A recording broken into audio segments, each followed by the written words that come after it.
Assalamualaikum warahmatullahi wabarakatuh. Apa khabar semua murid-murid kelas 125 SKS?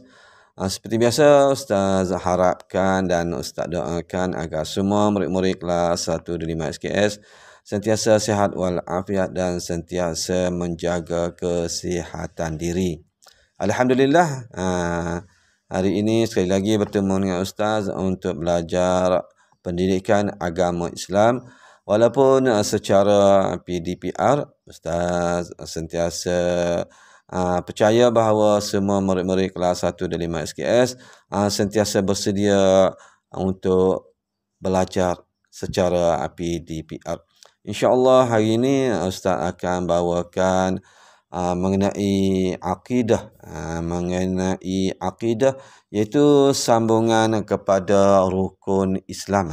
Sambungan kepada rukun Islam. Jadi kalau murid-murid ada buku teks, bolehlah buka di muka surat 82. Hari ini Ustaz akan bawakan kepentingan rukun Islam dalam kehidupan. Ya, tapi sebelum itu Ustaz ingin membawa murid-murid untuk membaca surah Al-Ikhlas terlebih dahulu, iaitu surah hafazan. Jom kita baca surah Al-Ikhlas sama-sama. Bismillahirrahmanirrahim. Qul huwallahu ahad. Allahus samad. Lam yalid wa lam yulad. Wa lam yakul lahu kufuwan ahad. Sadaqallahul azim. Jadi Ustaz harapkan agar semua murid-murid kelas 1 dan 5 SKS sentiasa membaca Al-Quran bagi mendapat kerahmatan Allah kerana membaca Al-Quran, insya-Allah. Sebelum Ustaz bawa kepada kepentingan rukun Islam dalam kehidupan, Ustaz nak bawa sepintas lalu mengenai rukun-rukun yang ada dalam rukun Islam. Jom kita baca sama-sama. Rukun Islam ada 5 perkara. Jom baca sama-sama. Pertama, mengucap 2 kalimah syahadah. Kedua, mendirikan solat 5 waktu. Ketiga, berpuasa di bulan Ramadan. Keempat, mengeluarkan zakat. Kelima, menunaikan haji ke Baitullah sekiranya mampu. Okey, bagus. Ustaz harap semua murid 105 SKS sudah menghafaz 5 rukun Islam itu. Kita terus kepada pelajaran yang Ustaz ingin bawakan pada hari ini, iaitu kepentingan rukun Islam dalam kehidupan. Apa kepentingan, apa perlunya rukun Islam dalam kehidupan kita ini. Kita akan tengok banyak kepentingan.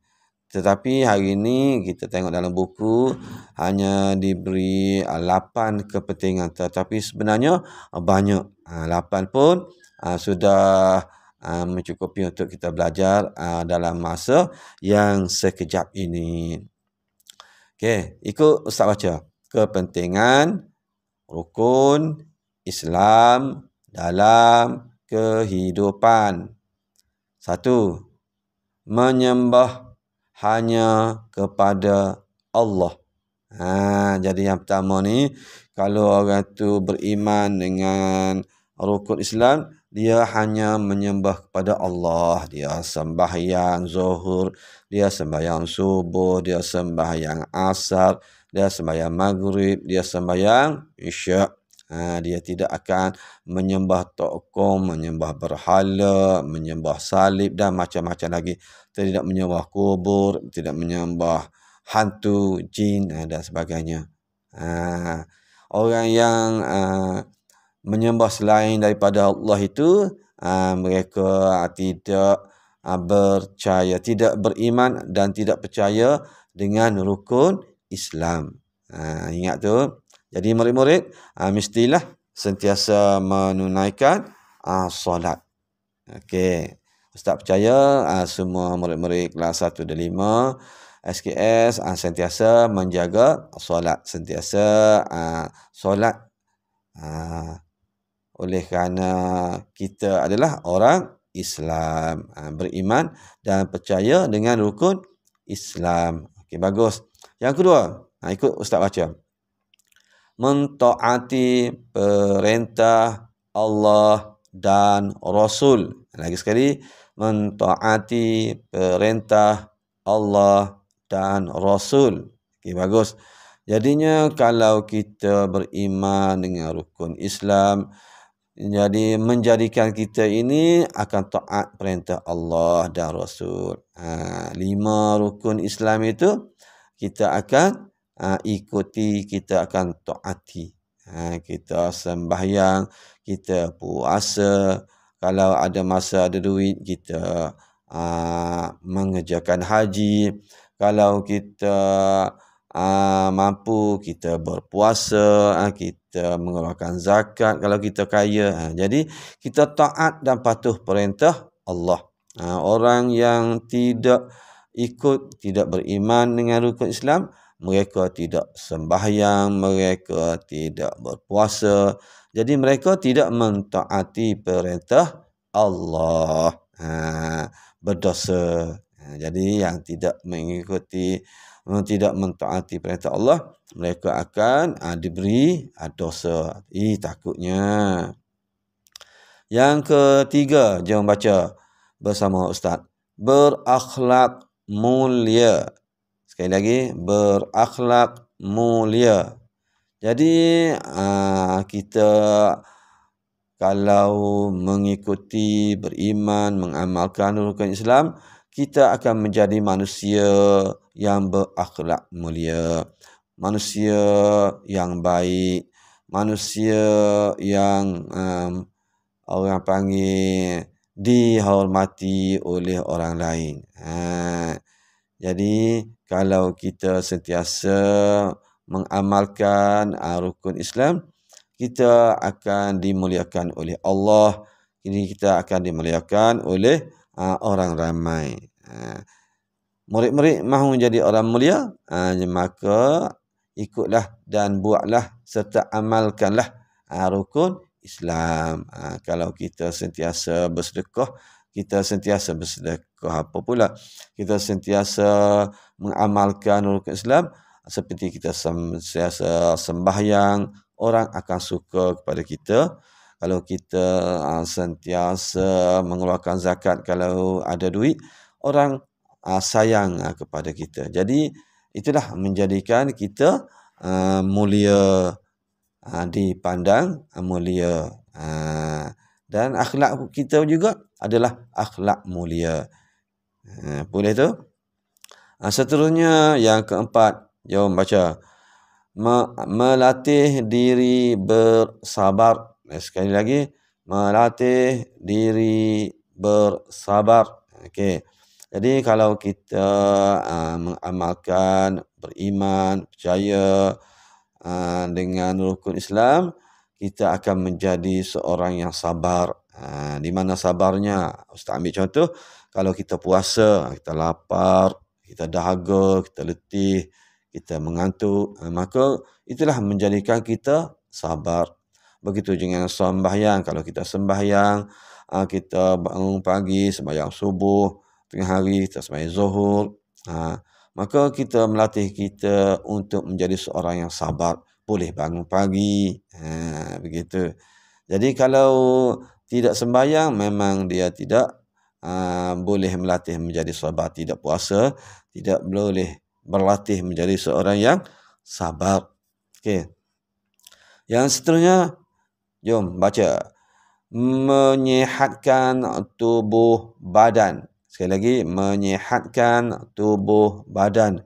Okay, orang yang mengamalkan rukun Islam ini, dia boleh menyihatkan tubuh badan. Terutama sekali apabila seorang itu berpuasa. Berpuasa, walaupun kita lapar,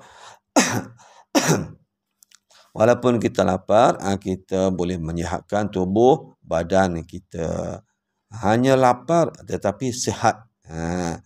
Sebab itulah Allah menyuruh kita untuk berpuasa wajib dan berpuasa sunat.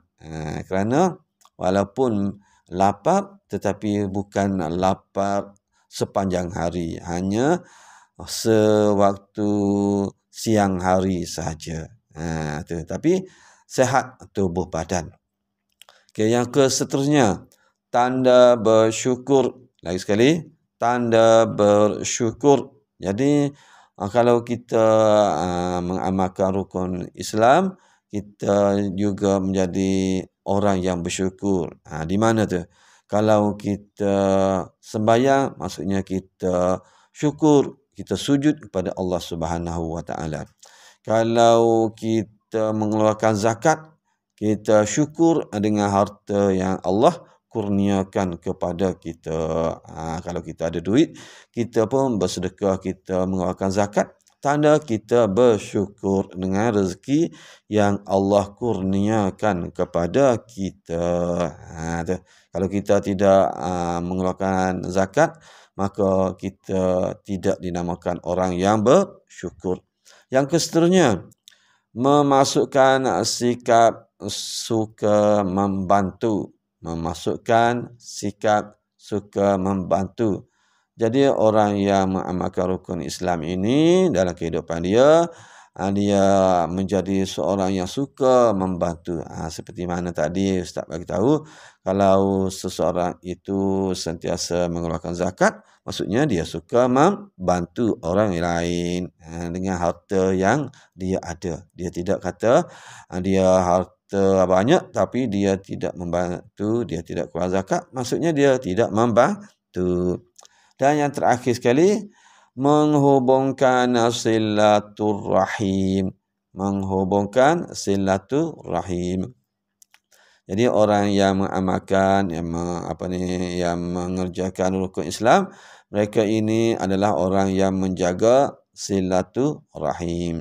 Contoh Ustaz bawa, kalau sembahyang berjemaah, menghubungkan silaturrahim. Dia mengeluarkan zakat, dia berhubung silaturrahim kerana dia memberi hartanya kepada orang lain.